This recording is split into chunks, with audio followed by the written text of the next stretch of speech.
Hey guys, I'm David. I'm Gai. And you're listening to Kafe with David and Gai. Welcome, guys. Welcome. Today we are live from Long Island, New York. Woo woo! And we've got some special guests with us. Yes, I have my best man here, Boris Salgado. And hey guys. And sorry, I'm already interrupting, sorry. And his beautiful, beautiful lady, Brenda Salgado. Hey guys. How you guys doing? Good. Great. Cold. Yeah, it's pretty chilly. Thank you guys for welcoming us to your home. It's always so cool and exciting to be with the two of you. We're actually also sipping on one of Boris's favorite What is it, Boris? Davila Kafe roast. The Chapman roast. The Did Chapman. I say it right? Yeah, you did. Yes, you did.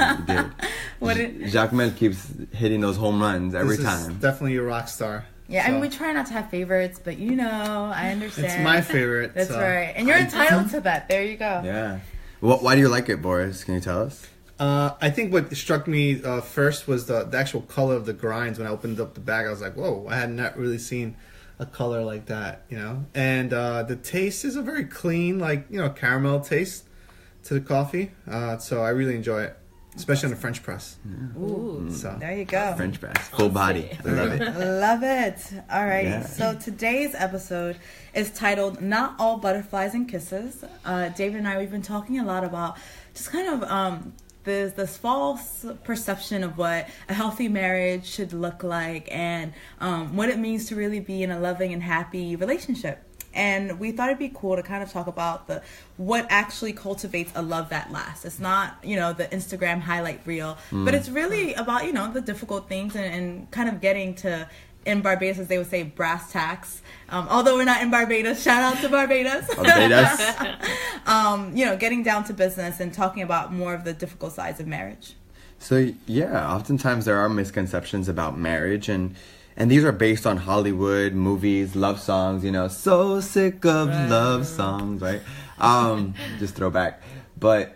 And these tend to be, that marriage is all butterflies and kisses. Which is not. It's Right. not. Definitely not. No, it's not. It's really not. Especially once you get married, it's a whole other ballgame compared to what it was like when you were dating. Absolutely. That your spouse will complete you, and that also isn't always the case. It's rarely ever the case. We shouldn't Right. rely or put all that weight on our spouse to be the one who changes us to make us better. And another one is that we think that marriage is going to fix the person that we're with.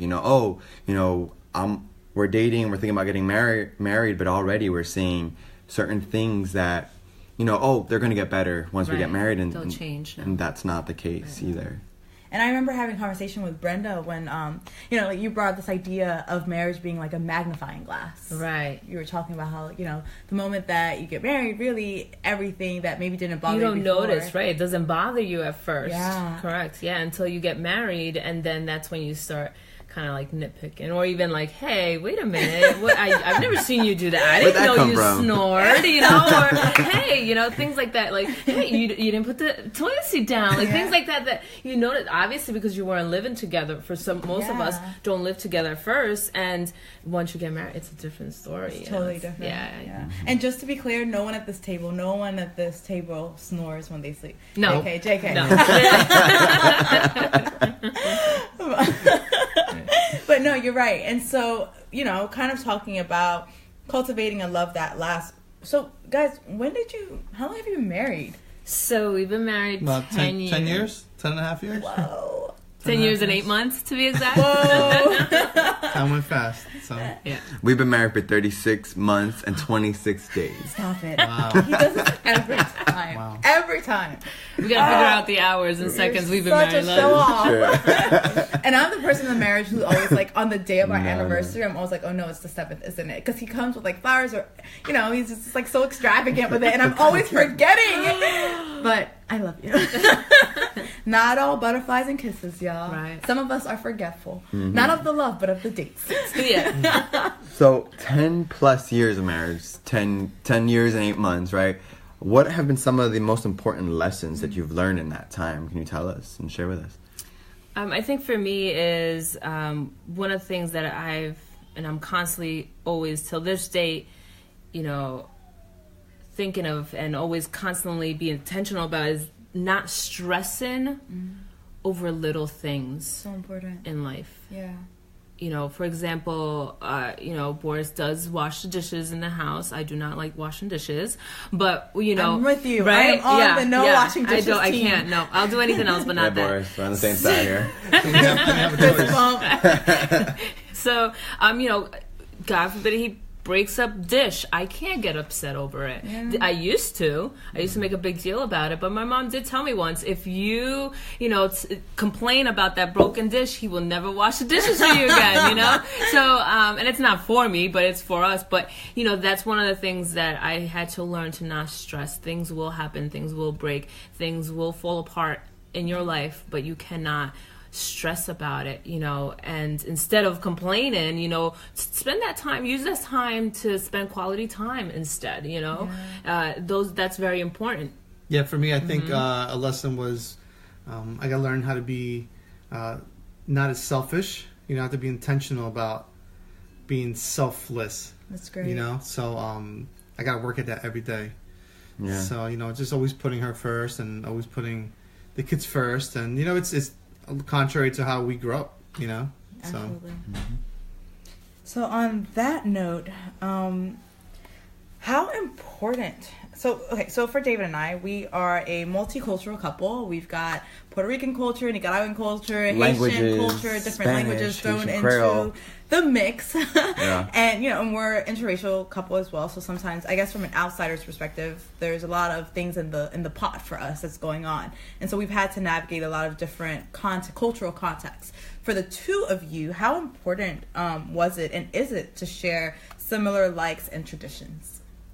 Yeah, I think maybe that's something that drew us together, that we were so similar. I never thought about it growing up, but I think it made the transition easier when we were married. That we were both Salvadoran, and that we both shared the same ethnicity. Mm-hmm. And for some people, it might not be the first thing you ask. Oh, wait, you're Haitian? Oh, I can't date you. No, you really fall in love with the person, and that's really important, to fall in love with the person, who they are, and not because what their background is. Exactly. We weren't intentional about meeting or Dating right, Salvador. You're Salvadorian? Okay, you're it. Yeah. No, it wasn't. That just happened to be that, I fell in love with a guy that was Salvadorian. We were both in 12th grade, and we ran cross. You had that in common. Yeah, cross country and track, so we had that in common. It was amazing. It was a really nice friendship that we had, so we were fortunate, to have met each other and both be in the same culture. And it's fun because, when we went to El Salvador a few years ago in 2009, it was nice to go back to where he was born, where I grew up. That was fun, and meeting each other's family. And it was nice, just staying in that one country and meeting, having all our family there, and, knowing what a pupusa was, right. Taman, you didn't have to explain it, all that good stuff. But otherwise, we love the fact that you guys are multicultural. Can you imagine your kids? It's true. Where are you from? In Nicaragua. Long story. Yeah, like they have like a whole list of what their backgrounds. That's gonna be amazing. But to add to that, we recently did a roots tour, and we went to Haiti, Gaina came to Nicaragua, and it was great because at the end of that trip, we were able to look at each other and say, now I understand so much more, now I know why you are, nice. What makes you. The way that you are. The way that you are, exactly. So, something that we learned early in our relationship was that there are love languages. And I know that you two were explaining and sharing with us, some of those love languages and identifying them. So, at what point were you able to, at what point did you value or start valuing these love languages in your relationship? I think just honestly, just in the past couple of years. Right. I'll share a quick story with you guys. When we first got married, she had bought me a watch, and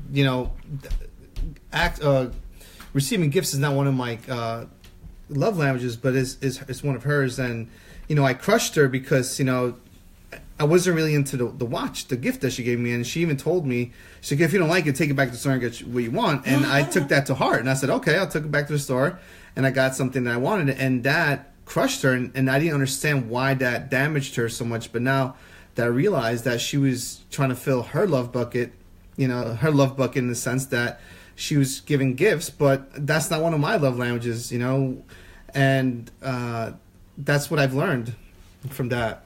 Yeah. Yeah. Well, about a year ago, one of our good friends from Brooklyn, New York, shared this book with us. It's called The Five Love Languages by Gary Chapman. And it just talks about, how all of us have different languages, love languages. Either it's words of affirmation, quality time, receiving gifts, acts of service, physical touch. We're all different, And I think in a way we were already using these qualities when we first started dating. Of course, I got a lot of gifts when we first started dating, and it's not that it faded away, but it wasn't something that we were intentional about. Spending time with each other. We used to do that when we were dating. So of course, when I fall in love with this man, we got married, and I think that kind of faded away at one point. And it wasn't until recently, like I said, my friend shared this book with us, and that's when it opened up.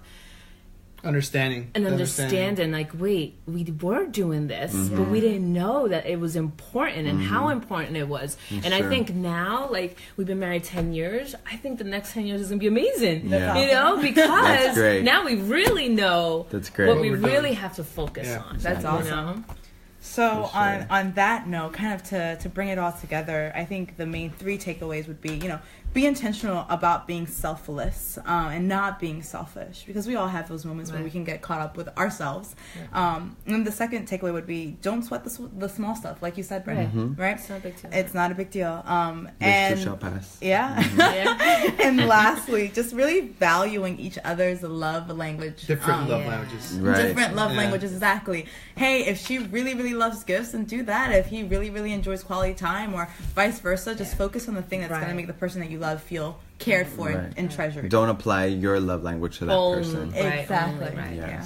Very good. Well, thank you guys. If you have any questions or ideas for our next podcast, please feel free to email them at davilakafe@gmail.com. And as we head out, we're listening to Crazy Town, Butterfly, a little bit of a throwback. Woo! We'll see you guys all soon. Take care. Hasta luego. Bye.